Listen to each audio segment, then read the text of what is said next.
Adaeze was exhausted. Her heels clicked against the pavement, each step reminding her of the day's grind. The air was thick with the promise of rain, but it didn't matter. All she wanted was to get home to her apartment in Festac and unwind. The clock on her phone ticked past 6:30 p.m. as she exited her office building on Lagos Island.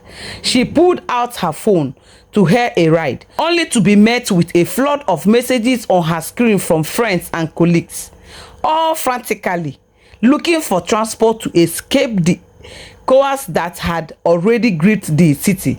Traffic was a nightmare. The whole city is stuck in a web. Adaeze muttered to herself. Everyone seemed to be rushing out of their offices, battling the same storm. The app showed an estimated 40 minutes wait time for a ride, and she wasn't about to stand there in the humid heat. She needed to move faster. With the rain clouds gathering overhead, she glanced around. The familiar horn of Lagos traffic was already growing chaotic.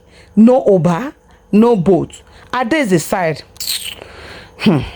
glancing down at her phone screen, hoping for some miracles to speed up the process, but it was hopeless. Her impatience turned into frustration. "I'll never make it at this rate," she muttered. Then, as if fate had had her, she noticed a nearby Okada, a motorbike, a much quicker solution. Adaeze hesitated. She wasn't used to riding motorcycles in the heart of Lagos, especially not in the rain, but it was her best option as of this moment. She waved at that Okada rider, who was waiting by the curb, his helmet perched on his head. "To Ikeja, please," she called out, her voice stretched with urgency. Without waiting for another second, she hopped on, ignoring the nervous flutter in her stomach. She told herself that it would be faster, a brief ride to beat the inevitable chaos of the city. As the bike roared to life, the wind wiped at her face, but the relief of movement made her forget the day's stress. They hadn't even gotten far before the heavens opened. The rain began to pour in sheets, as if the gate of heaven had forgotten the key to lock it back. It came down so hard, Adaeze could hardly see anything beyond the blur of rain slapping her face. The Okada rider speed through the puddles, dodging the heavy traffic, but Adaeze couldn't ignore the cold sinks of the rain soaking through her blouse. She tried to shield herself, but it was hopeless. Then, in the distance, a G-Wagon pulled up beside them, slowing to match their speed.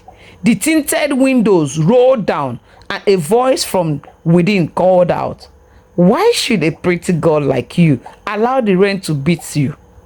The voice asked, smooth and deep, "Hop in. Let me drop you off." Adaeze, still blinking water from her eyes, squinted to see the driver, a young man, perhaps in his 30s, so cute, looking so handsome, with full chest, with sharp features and an air of effortless confidence. His eyes were warm, but she couldn't shake the hesitation that quickly gripped into her chest. Should I?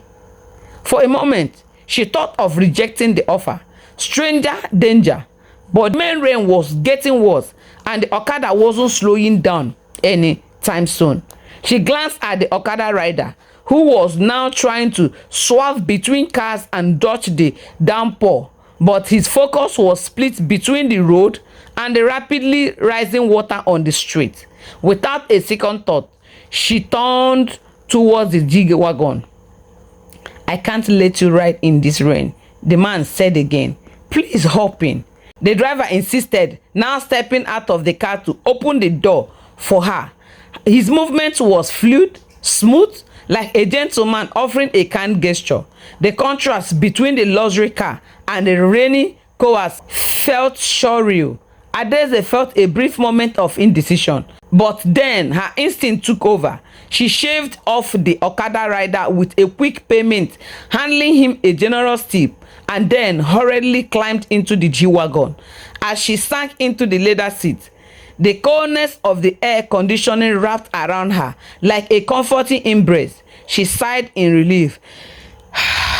"Thank you so much," she murmured as the door clicked shut and the engine roared to life. She wiped the rain from her face, realizing how tense she had been just a moment before. The driver flashed her a smile. No problem. It's crazy out there, right? You looked like you were ready to drown." They laughed. He laughed, his voice rich and full of warmth. "I'm sure you've been through a lot today. My name is Chijoke, by the way." "Adaeze," she replied, still adjusting to the warmth of the car. "I'm glad I saw you. A pretty woman like you shouldn't have to deal with the rain on a day like this." Adaeze chuckled nervously. "You must have a thing of rescuing people." Chijoke smiled. "It's just something I do. The weather's crazy. The weather's crazy, but you are not the only one trying to escape Lagos right now. Traffic is a mess," the man said again. Adaeze found herself relaxing in the seat. The smooth sound of his voice and the comfortable sitting luring her into a momentary peace. They cruised through the streets of Lagos, the rain still coming down in torrents. "So, how is your day been?" Chijoke asked, shifting the conversation as they showed to a stop in the traffic. Adaeze shrugged. "Long day at work. Meetings, deadlines, and just hectic in general. Trying to survive the hustle. How about you?" Same old, same old. But I'm always down for some good company during the drive. Rain or shine. The roads are crazy, but it's nice to have a break from the usual madness." They laughed, the tension between them dissipating. The conversation flowed easily, and for the first time that evening, Adaeze felt a sense of calm. The laughter came naturally, the type of genuine, unforced conversation that people only have when they are trying to forget their worries. "Maybe I should do this more often," Adaeze said with a smile, her eyes catching the glint of the street light reflecting off the rain-soaked street. Chijoke raised an eyebrow. "What, hop into random cars with strangers?" Adaeze laughed. "Well, maybe not that part, but the conversation definitely." The drive continued, the car moving steadily through the rain-soaked city. They passed familiar landmarks of Lagos, the bustling streets of Ikeja, now bathed in a soft golden glow from the street light. For a few moments, Adaeze let herself forget the weight of her day. But deep down, she knew that this small gesture, this strange encounter, was only the beginning. She felt the familiar glare of curiosity, wondering why this man had offered her a ride, and whether her decision to accept it would lead to more than just a fleeting connection. The rain was relentless now. It pummeled the G-Wagon's windows, drowning out everything but the rhythmic drum of the wipers sweeping back and forth. Adaeze leaned back in her seat, her arms folded, a whirlwind. The storm outside wasn't near as fierce as the storm of thought inside her head. Who is this guy? Why did he stop for me?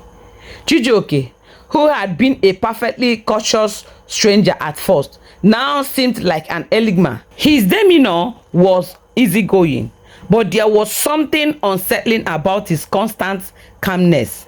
His deep voice, even when he spoke casually, carried an undertone that she wouldn't quite pinpoint, like a velvet curtain hiding something sharp beneath. Are you okay? Chijoke asked, glancing at her through the rearview mirror. The smile on his face was wide and welcoming, but his eyes, those eyes, they betrayed nothing, just emptiness wrapped in kindness. Yeah, Adaeze replied, her voice tight. I am just trying to wrap my head around the last hour. She looked out the window again, trying to make sense of where they were headed. The once familiar street of Ikeja had long given way to a maze of narrow roads and dilapidated buildings. The rain has been a disaster tonight, Chijoke mused, tapping the steering wheel lightly. But I'll get to where you need to go. Don't worry. Thanks, she replied, trying to keep her tone casual. But a small knot formed in her stomach. The words sounded too rehearsed, too forced. Her instinct told her to tread carefully, to keep a mental note of every detail, every moment. Trust no one. Chijioke didn't speak for a few moments, focusing on the road ahead. The engine hummed quietly as they navigated deeper into the labyrinth of back streets. Adaeze watched him in the mirror, her heartbeat growing erratic. There is something wrong here, she thought. The way he had insisted on a shortcut when there was no need for one.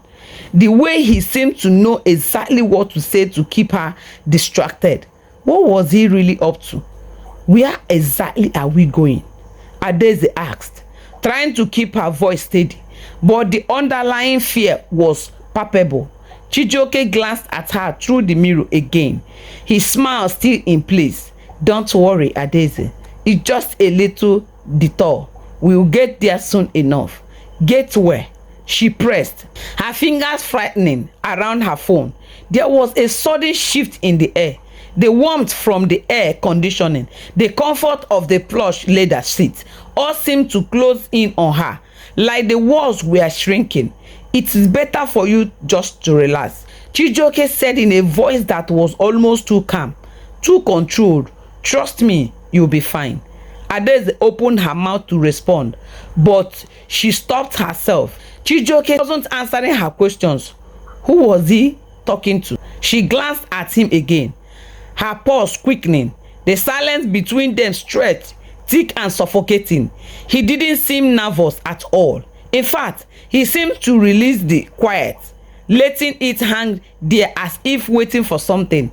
Then, just as anxiety began to spite, Chijioke spoke again, his voice low and deliberate.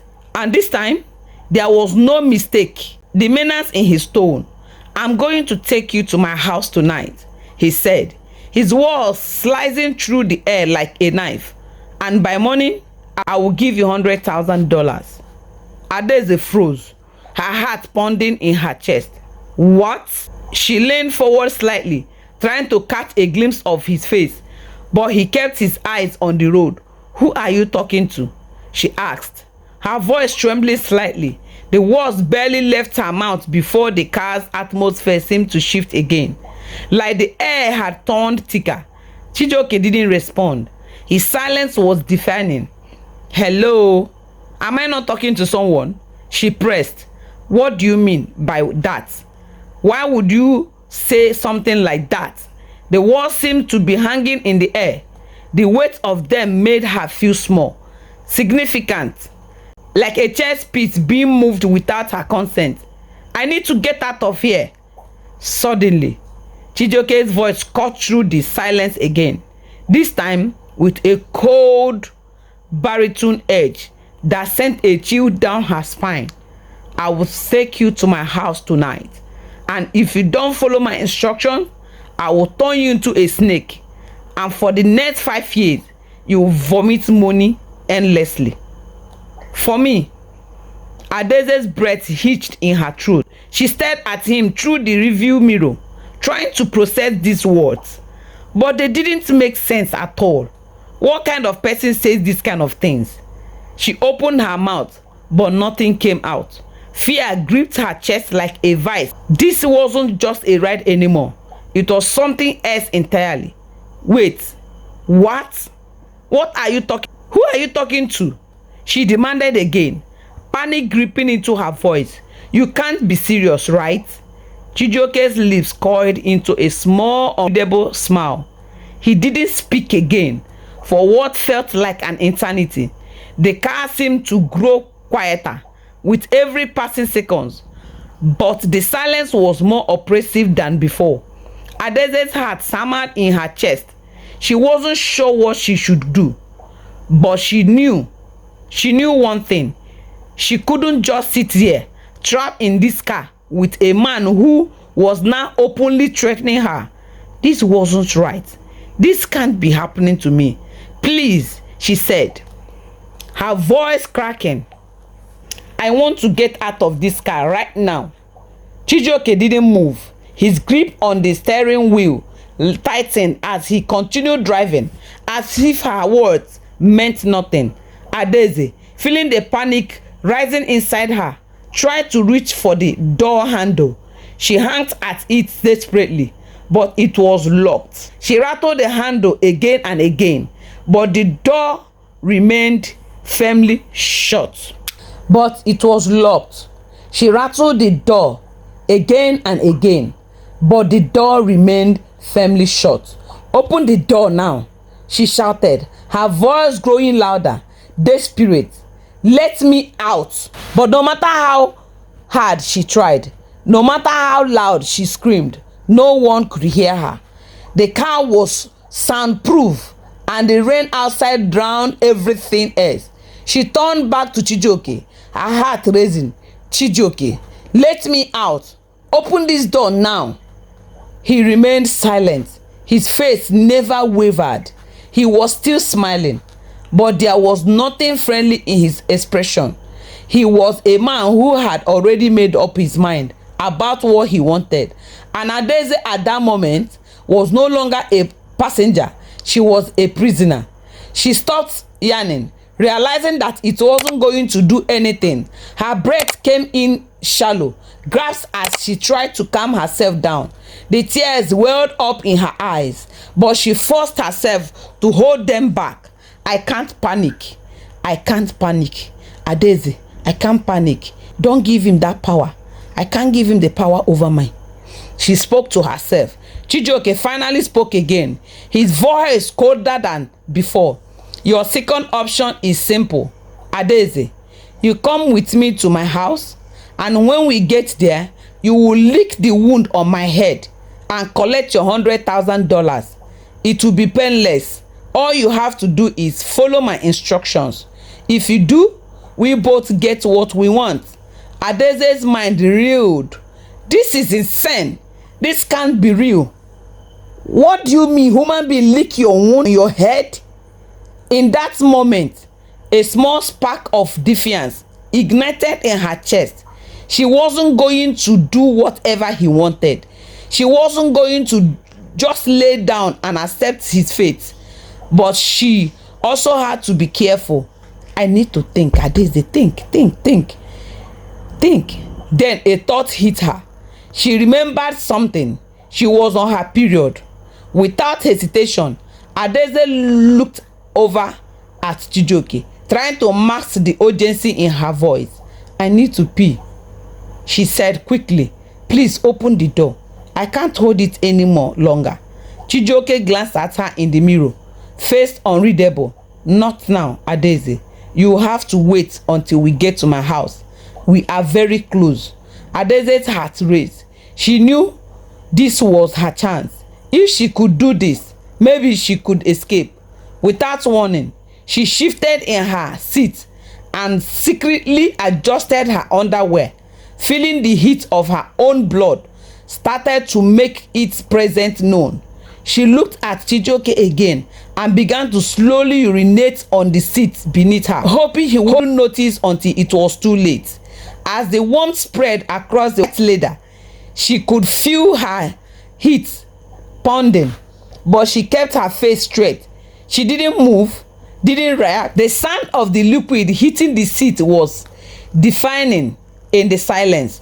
When she finished, she immediately stood up and looked at Chijioke. He glanced over and his face twisted in anger. "What the hell is wrong with you?" he snapped, his voice full of fury. He slammed the brakes and the car jerked to a stop. In a fit of rage, he threw open all the doors. "Get out!" "Adaeze, get out yourself. Come on, get out of this place. Make sure you do that quickly and come inside this car." She quickly grabbed her bag, pretending to wipe away the tears of shame that threatened to spill. As she stepped out of the car, the cold rain hit her skin immediately, but she didn't care. She didn't look back. As soon as her feet hit the ground, Adaeze started running, her legs pushing her faster and faster as though she were in her race against time. The rain drenched her, but she didn't care. She did not even slow down. she had to get away, and this time she wasn't going to stop. Adaeze has spent the last few days in a haze, her thoughts consumed by the terrifying event with Chijioke. She hadn't told anyone about it. How could she? Who would believe her? After running away from the G-Wagon that rainy night, she locked herself in her apartment, too frightened to leave. But today, something inside her shifted. Maybe it was the need for closure, or perhaps she just wanted to find some peace. So, she decided to go to church. The familiar hymns, the comfort of prayers, the hope that a divine presence could help ease her torment. She needed it. She couldn't stay locked in fear forever. The church was bustling with energy when she arrived. People greeted her with smiles as she took a seat, trying to stay low-key. But as the service progressed, Adaeze felt a strange sense of unease crawling up her spine. The weight of the week seemed to hang over her, and despite the warm atmosphere of the church, she couldn't shake the feeling that something was about to happen. When it was time for testimonies, she felt compelled to take the microphone. She stood up, shaking a little, and walked towards the altar. The congregation welcomed her with encouraging smile as she shared a brief testimony about how she had been saved, how God made it through a difficult time, how God helped her to pass through it and came out alive. It wasn't much, just a small testimony about finding courage, but it was enough to let the weight off her chest. As she spoke, she glanced up to the front of the church. Her heart suddenly stopped in her chest. There, sitting among the donors in the front row, was Mr. Chijioke. Her blood ran cold. The same man who had almost killed her just days ago, who had threatened her life, who had locked her in his car and tried to manipulate her, was sitting in the very place where she had sought refuge. His presence in the church made her stomach twist. The shock in her face was immediate and uncontainable. Without thinking, she dropped the microphone on the altar, the talk echoing throughout the quiet church. The congregation looked at her in confusion as she turned and dashed towards the back. She grabbed her handbag and bolted out of the church. What's going on? Someone shouted from the pause. She had seen a ghost, another person muttered, but Adaeze didn't care. She didn't wait for answers. She just ran for her life. Her heart pounded as she sprinted down the street, not stopping until she was safe back in her apartment. She slammed the doors shut and locked everything behind her, her body trembling uncontrollable. From that day forward, Adaeze never set foot in that church again.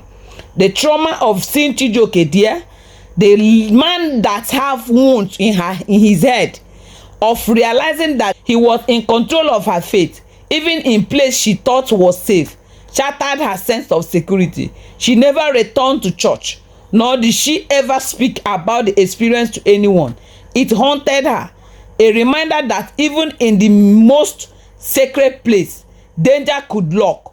This same Chijioke is one of the people that's contributing money to build the church. Oh my goodness, what a word. Thank you guys. Make sure you subscribe to this channel. Let's look at the moral of the story. Trust your instinct. Always trust your gut when something feels off. Adaeze felt uneasy about Chijioke from the start, and her instincts were right.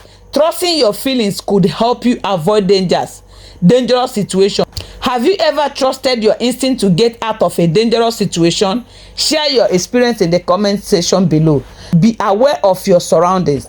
We can sometimes be lured into a false sense of security in familiar places. Adaeze thought the church was a safe haven, but she still faced a terrifying situation. Be vigilant, even in the places that you think you are most secured. If you were in Adaeze's shoe, how would you have handled this situation? Would you have stayed calm, or would you have run like she did? Let us know in the comment section. Adaeze's decision to stop going to church highlights that healing from traumatic experiences takes time. You might have to step away from certain places and things before you are ready to face them again. Don't rush your healing process. If you are ever faced trauma or fear, how did you take time to heal? What steps did you take to regain control of your life? Share your thoughts in the comment section below. Please, if you have not subscribed to our channel, please help us subscribe, follow, share. God bless you as you wait for the next video. Bye bye. Cheers.